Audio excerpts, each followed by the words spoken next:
دوستو، آج میں آپ کو سنانے جا رہا ہوں ایک ایسا ایمان افروز واقعہ جو قرآن پاک کی سورہ الکہف میں بیان ہوا ہے۔ ایک ایسا واقعہ جس میں چند نوجوانوں نے اپنے ایمان کی خاطر دنیا چھوڑ دی اور اللہ نے انہیں اپنی قدرت کی نشانی بنا دیا۔ یہ ہے اصحاب کہف یعنی غار والے۔ یہ واقعہ اس زمانے کا ہے جب دنیا پر ایک ظالم بادشاہ دقیانوس حکومت کرتا تھا۔ وہ خود کو خدا کہلوانا چاہتا تھا۔ اس کا حکم تھا کہ سب لوگ اس کے آگے جھکیں اور اسی کی عبادت کریں۔ جو انکار کرتا اسے قتل کر دیا جاتا۔ لیکن ایسے اندھیرے زمانے میں بھی کچھ دل ایسے تھے جن میں ایمان کی روشنی زندہ تھی۔ یہ چند نوجوان شہر کے نیک اور سمجھدار لوگ تھے۔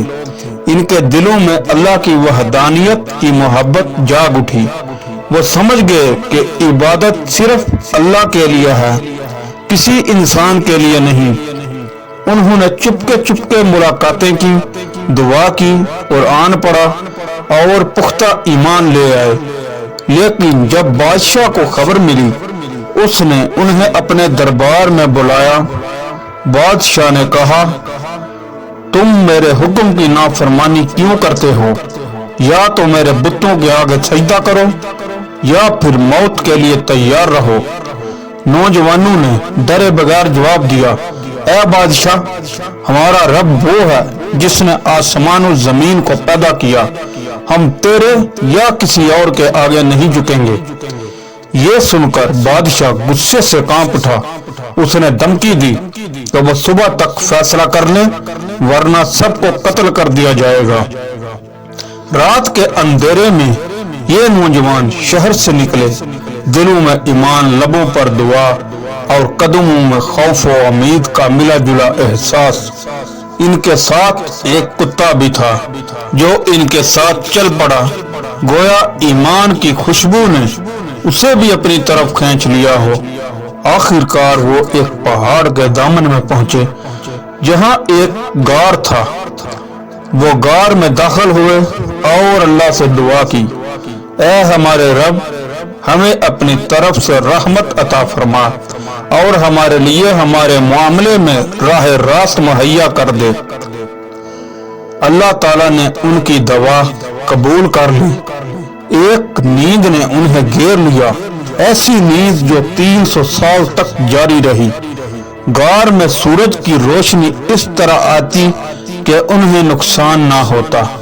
اللہ ان کے جسموں کو کبھی دائیں کبھی بائیں کروٹ دیتا رہا تاکہ بدن سلامت رہے، اور ان کا کتا غار کے دہانے پر اپنے پنجے پھیلائے پہرا دے رہا تھا۔ صدیاں گزر گئیں، دنیا بدل گئی، بادشاہ بدل گئے، لیکن اصحاب کہف اسی طرح سوئے رہے۔ پھر ایک دن اللہ کے حکم سے وہ جاگ اٹھے۔ ایک نے آنکھیں ملتے ہوئے کہا، ہم کتنا سوئے رہے؟ دوسرے نے کہا، شاید ایک دن یا دن کا کچھ حصہ۔ انہیں بھوک محسوس ہوئی۔ انہوں نے کہا، چلو شہر چلتے ہیں، کچھ کھانا لاتے ہیں، مگر احتیاط سے کہیں پہچان نہ لیے جائیں۔ ایک نوجوان کھانا خریدنے کے لیے شہر گیا۔ جب اس نے دکاندار کو سکہ دیا تو دکاندار حیران رہ گیا۔ یہ سکہ تو 300 سال پرانا تھا۔ لوگ جمع ہو گئے، شور مچ گیا۔ سب کہنے لگے، یہ شخص تو کسی اور زمانے کا ہے۔ آخر اسے بادشاہ کے دربار میں لے جایا گیا، مگر اب کا بادشاہ ایک مومن انسان تھا۔ بادشاہ نے پوچھا، تم کہاں سے آئے ہو؟ تمہارا بادشاہ کون ہے؟ نوجوان نے کہا، دقیانوس، وہی جو خود کو خدا کہتا ہے۔ بادشاہ اور سب لوگ حیرت سے ایک دوسرے کو دیکھنے لگے، کیونکہ دقیانوس تو صدیوں پہلے مر چکا تھا۔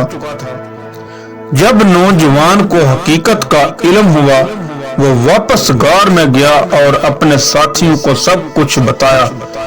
سب نے اللہ کا شکر ادا کیا اور اسی حالت میں پھر اللہ کے حضور سجدہ ریز ہو گئے۔ اللہ تعالیٰ نے انہیں دوبارہ نیند میں ڈال دیا اور اسی نیند میں ان کی روحیں قبض کر لی گئیں۔ لوگوں نے جب یہ منظر دیکھا تو کہا ان کے لیے ایک یادگار بناؤ، یہ اللہ کی نشانی ہے۔ قرآن مجید میں اللہ تعالیٰ فرماتا ہے کیا تم نے سمجھا کہ غار والے اور رقیم والے ہماری نشانیوں میں سے عجیب تھے؟ سورہ کہف ورس نمبر 9۔ اور فرمایا ہم نے ان کے کانوں پر کئی سالوں تک اس غار میں پردہ ڈال دیا۔ الکہف 11۔ یہ واقعہ اس بات کا ثبوت ہے کہ اللہ کے لیے کچھ بھی ناممکن نہیں۔ اصحاب کہف ہمیں یہ سکھاتے ہیں کہ ایمان کی حفاظت سب سے بڑی دولت ہے۔ اگر دنیا چھوڑنی پڑے تو چھوڑ دو، لیکن ایمان پر سمجھوتا کبھی نہ کرو۔ اللہ پر بھروسہ رکھنے والا کبھی اکیلا نہیں ہوتا، وہی رب اپنے بندوں کے ساتھ ہوتا ہے، خواہ وہ غار میں ہو یا دنیا کے کسی کونے میں ہو۔ اے اللہ ہمیں بھی اصحاب کہف جیسا ایمان عطا فرما، ہمیں فتنوں کے دور میں بھی اپنے دین پر ثابت قدم رکھ اور ہمیں اپنی رحمت کا سایہ نصیب فرما، آمین۔